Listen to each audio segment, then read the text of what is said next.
bet you guys are gonna get tired of my morning voice. It's 4:15 on the way to the gym. I believe I'm gonna train arms today.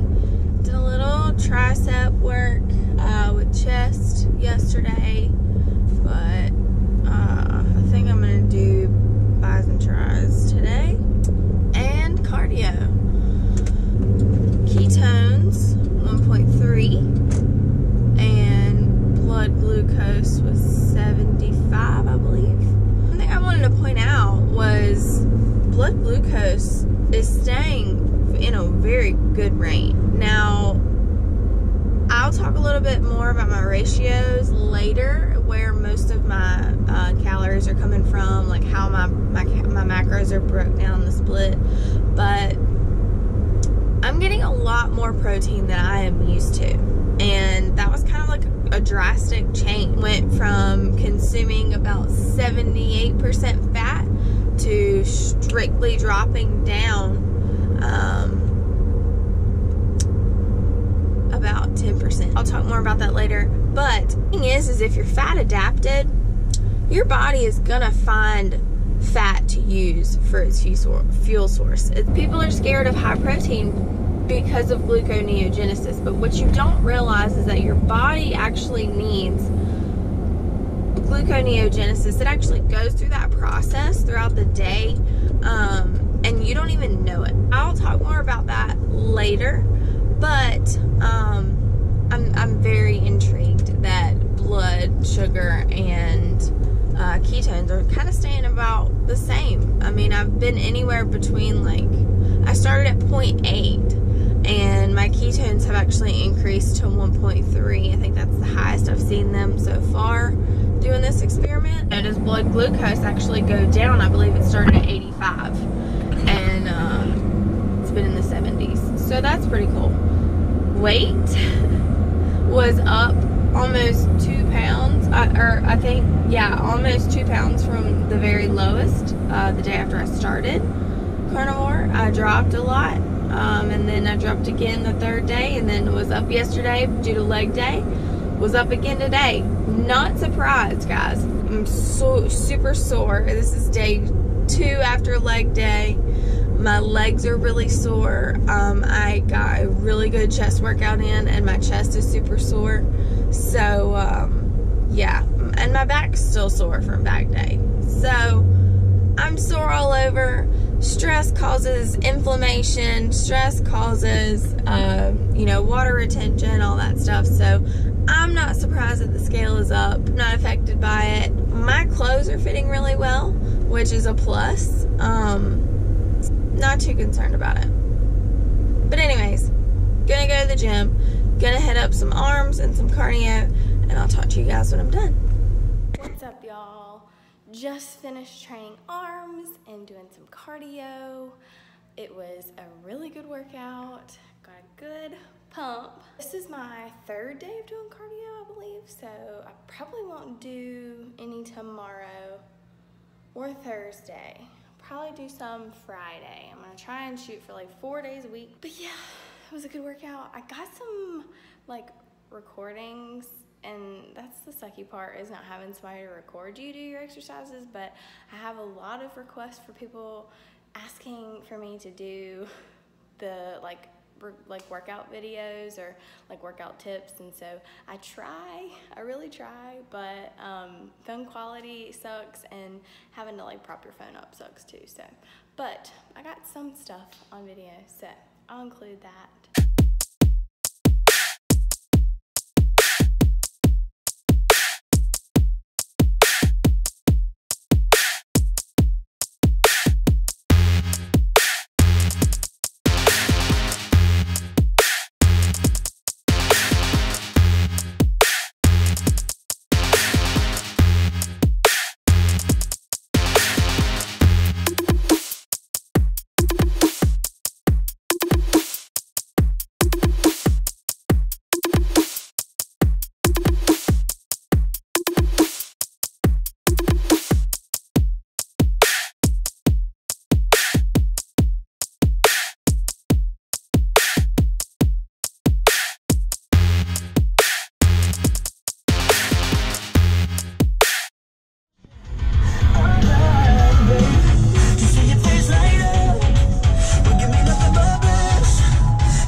fabulous Tuesday.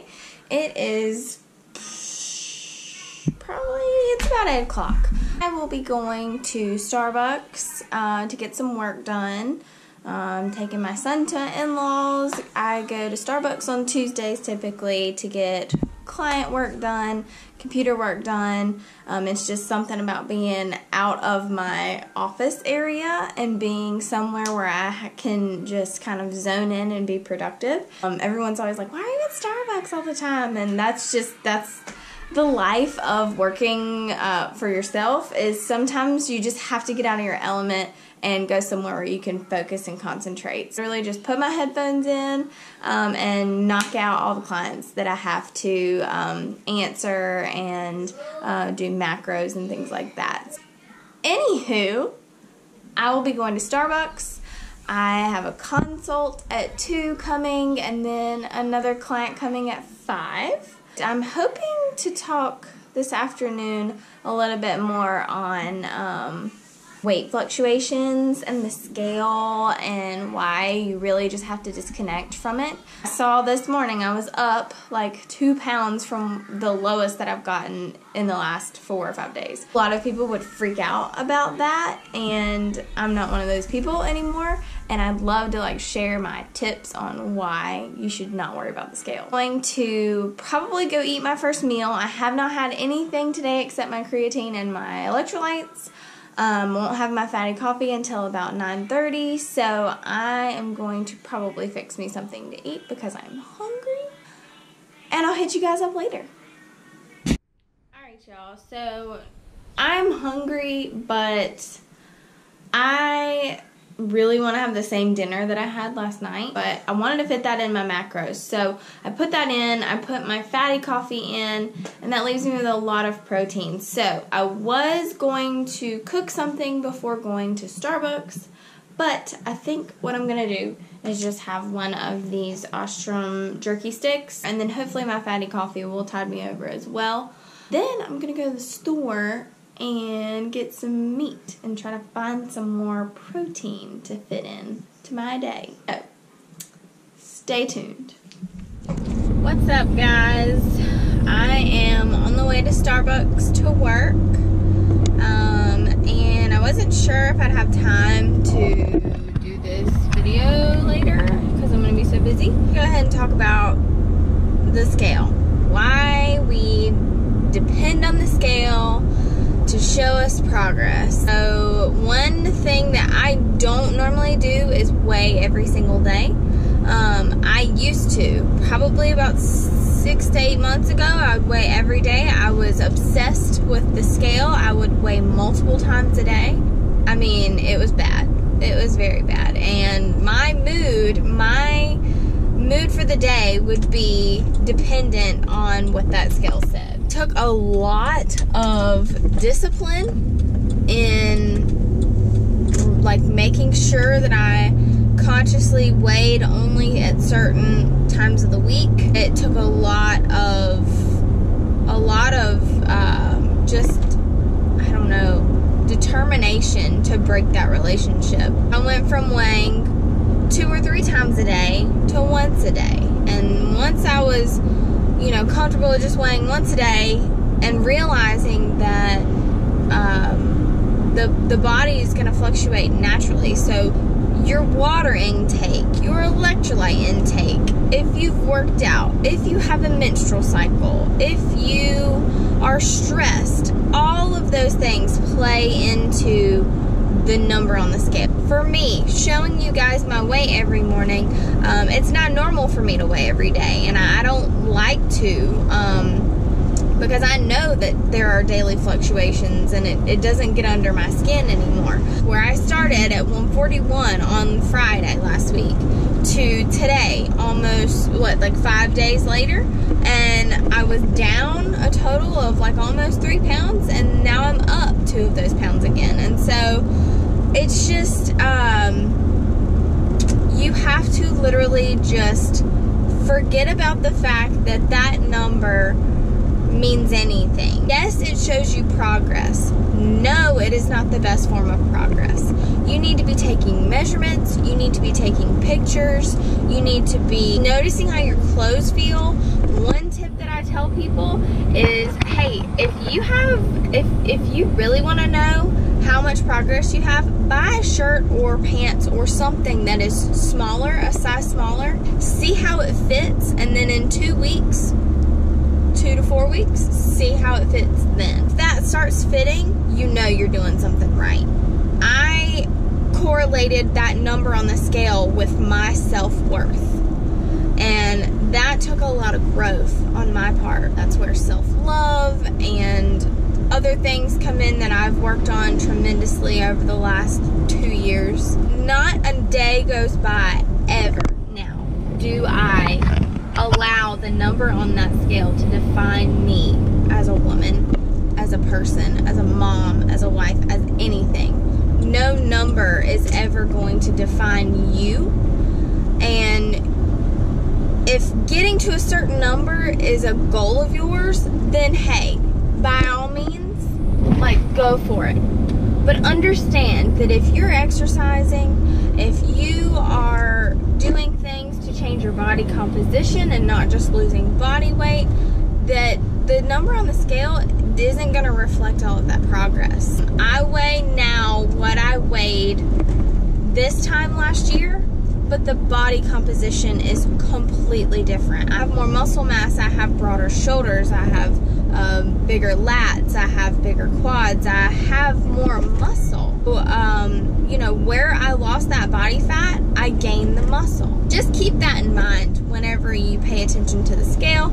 If you're a daily weigher, just try to avoid the scale letting it determine what your mood is for the day. Letting it determine how you feel about yourself for the day. It shouldn't. I was up, I was 139.8, I think, and my legs are sore as crap. They're swollen. My chest is really sore and swollen. There is tons of explanations, and I'm totally okay with that. So I encourage each and every one of you who are addicted to the scale to try cutting back how often you weigh.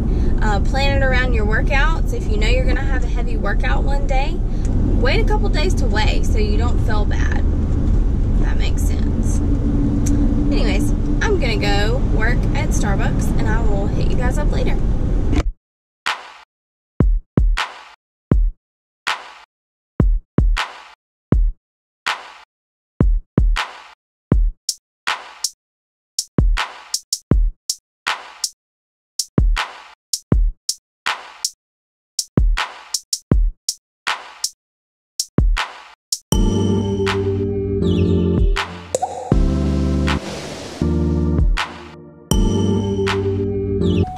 Walking into Harris Teeter to get some food for the day and see what fits my macros.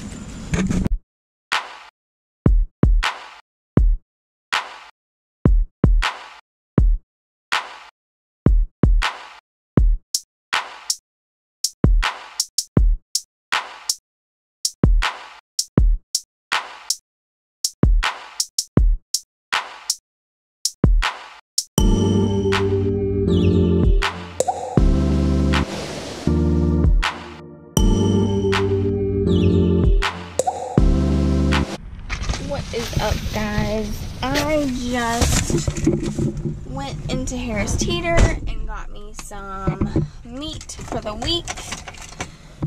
Well, let me show you what I got. So I got some of this top sirloin, just chopped steak for today.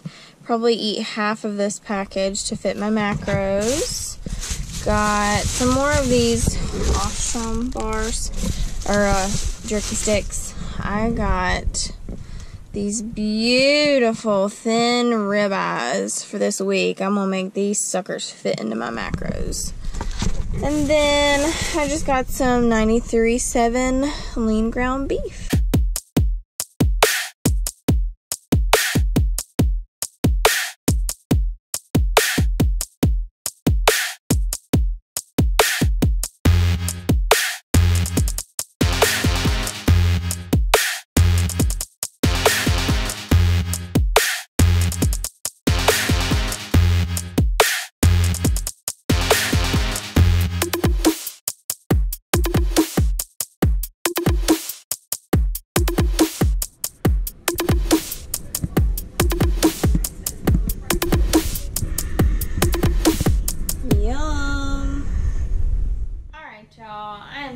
down to enjoy my big old yummy first meal.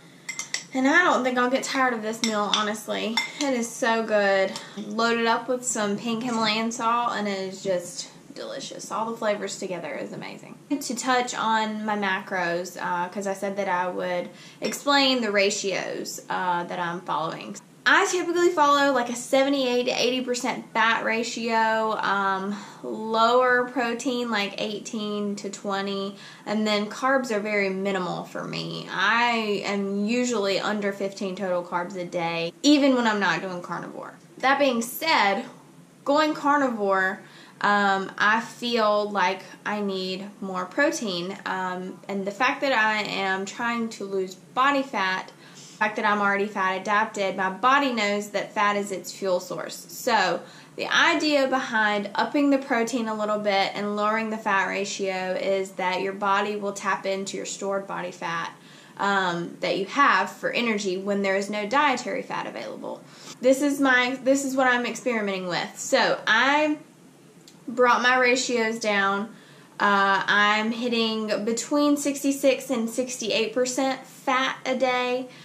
Protein is anywhere from 23 to 26 depending on the day. Super duper strict with those macros, that way I know how my body's responding throughout the week. May not sound like a super drastic difference, but when you go from such high fat and then you take it down about 10%, it is fairly drastic, and I noticed within the first day like that I wasn't getting enough dietary fat to produce higher ketones. The thing with ketones, guys, is you see my ketone levels have not been above like 1.5 this entire experiment for the 5 days I've done it. That's not a bad thing. That's not saying that I'm not burning fat for energy. That's not saying that I'm not going to lose weight, because there for a while I was having 3.0s and 4.0s and all that, but I was consuming a higher fat diet. I was eating calories in excess than what my maintenance level was, and I was actually exercising a lot, which I'm still exercising a lot, but it all goes into play with ketone production. I'm hoping, I've been tracking GKI, I'm still in a really, really good range,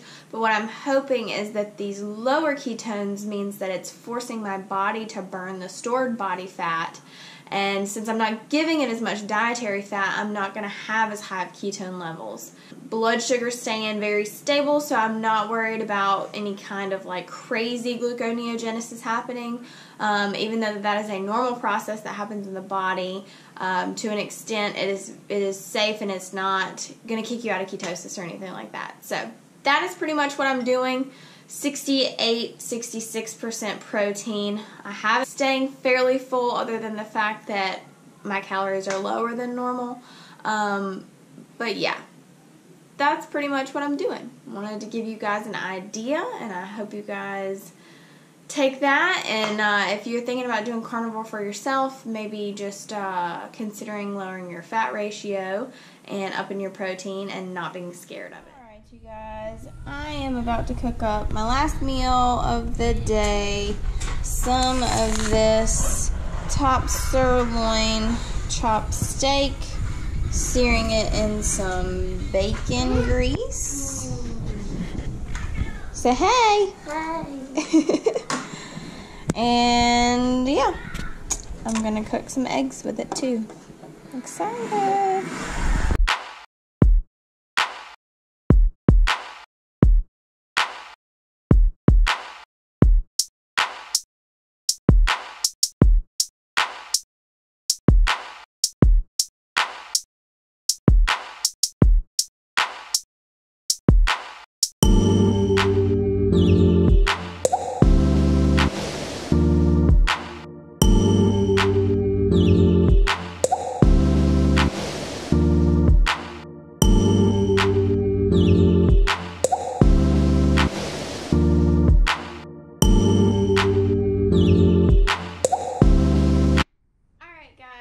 Last meal of the day, 2 eggs, 4 ounces of sirloin, and Cran-Raz LaCroix because it's my favorite flavor.